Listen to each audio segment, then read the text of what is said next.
I think that 10-year-old me would probably not be surprised.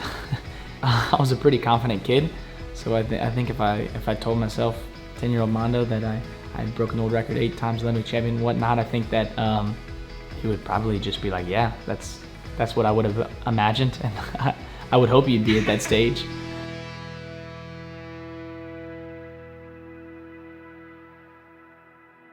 I mean, I can barely even remember pole vaulting. I feel like it's been a part of my childhood since the very beginning. I mean, I started at quite a young age, at about 3 years old, which is about as early as somebody can start pole vaulting. And I started just in my backyard, and you know, I of course I know that pole vaulting is kind of a little bit of a niche sport and niche event, but for me it was just the most normal thing in the world. And I had the entire setup in my backyard. Took jumps, whether it was before school, after school, just all the time basically. But you know, it was a huge part of who I was, and you know, what made me to be what I am today. It was a very sporty family and sporty neighborhood also, so we were always getting ourselves into pretty much any game that was ball related, I guess. And a lot of baseball for sure. You know, my brother of course was a very good baseball player, getting drafted by the Mets. We were always getting ourselves into something, and I mean, I don't think there was really a day where we weren't playing a sport to some degree. I was a pretty bad loser.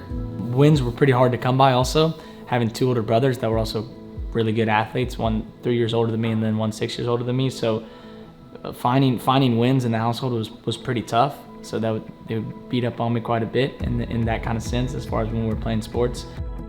I think losing is such a important thing also as an athlete.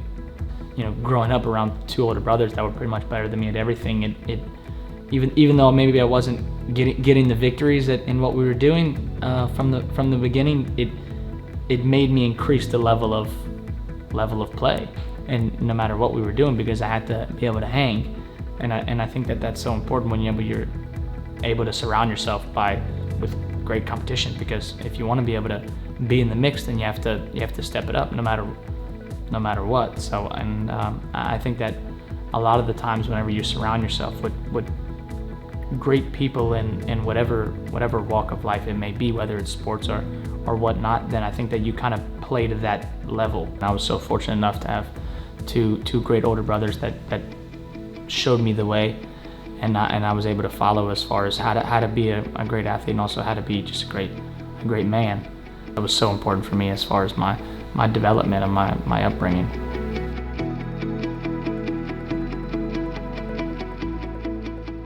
Berlin 2018 Euros was probably still to this day the best competition that I've ever had. And oh my God, it goes clear. 6 meters and 5 centimeters. Being able to jump 6 meters for the first time, jumping that 605 bar in such an insanely intense competitive competition also, where everybody was jumping at such a crazy high level. And I was, you know, just only 18 years old at the time too, which is pretty wild to think about.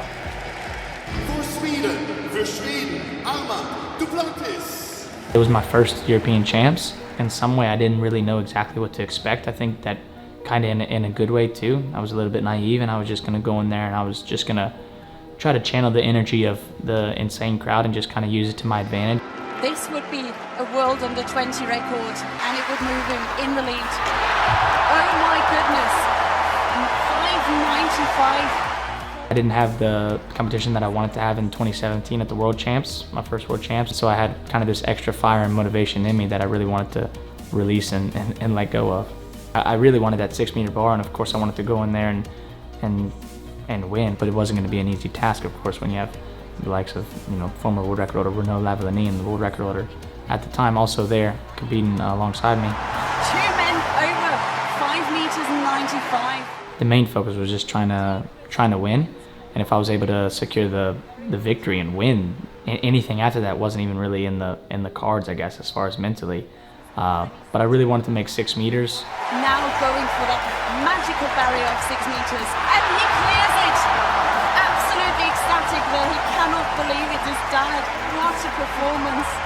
Timo Morgana had one failure at 595 and is now attempting 6 meters. When Timor clearing 6 meters also on the first attempt, when we were tied for first, I had to make 605 just to take the sole lead. What a competition this pole vault is shaping up to be. There has never been a better pole vault competition in terms of sheer numbers at the top in the world ever. For me, I wasn't even really thinking about the bar itself and what it was in a way. I was just trying to clear the next bar to try to take home the gold, and I was able to do that, and it was super high and super sick. And oh my God, he goes clear. 6 meters and 5 centimeters. He's just 18 years of age. He can't believe it himself. I can't believe Who it. can 3 world junior records in quick succession in one competition. And he's Absolutely sensational. just bettered his own record there by 12 centimeters. Yeah, it was my first senior medal. No, it was surreal. I mean, I still can basically remember every single little moment to this day, which is pretty crazy to think about. Just looking back on it, it's those kind of moments would make everything worth it to you, and all the sacrifice and all the hard work and everything like that. Just to have even one moment like that, like I had in Berlin, it just makes everything worth it.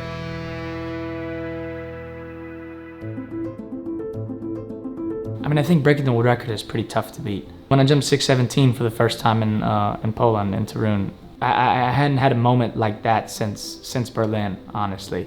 I think that's how big the Euros was for me in 2018.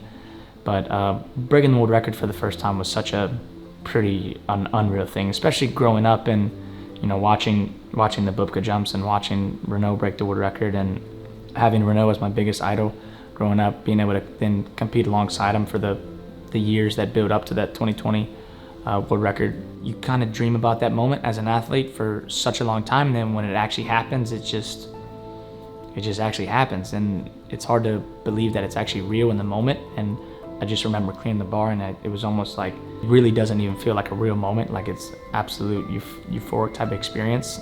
Yeah, probably the craziest one, honestly. I went to China and Xiamen in that first competition with something to prove to myself. Everything just kind of set up to where I could do it. I mean, it was a fantastic track, one that I've never been on, great stadium. We were fortunate enough with the wind to where we weren't really bothered by that.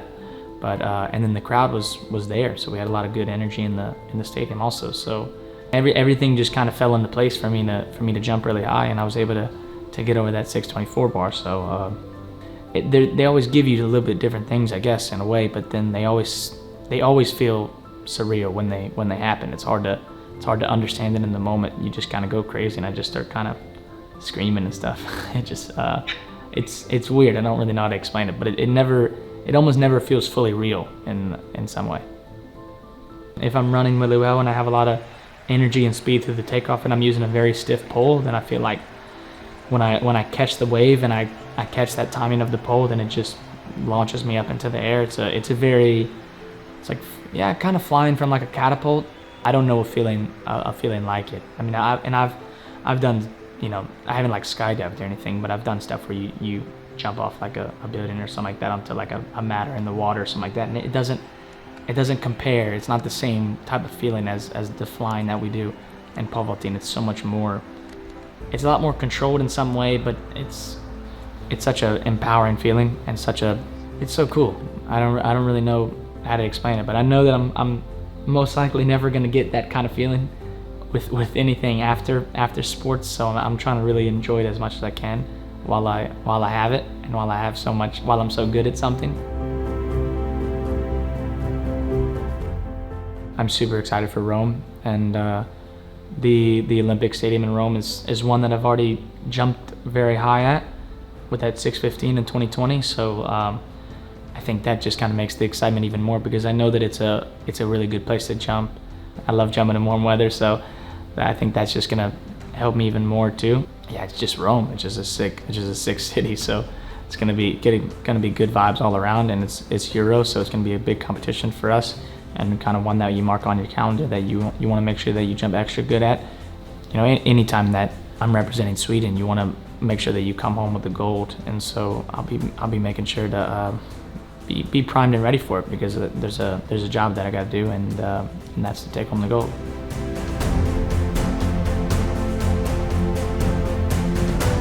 I mean, I think that in a way it's gonna feel like my first Olympic experience, honestly. I mean, Tokyo was great and all, but it kind of a bit stressful, and I mean, I guess having to compete without, you know, spectators and not really being able to have family there to watch you and be able to celebrate with, it kind of makes it a little bit more boring.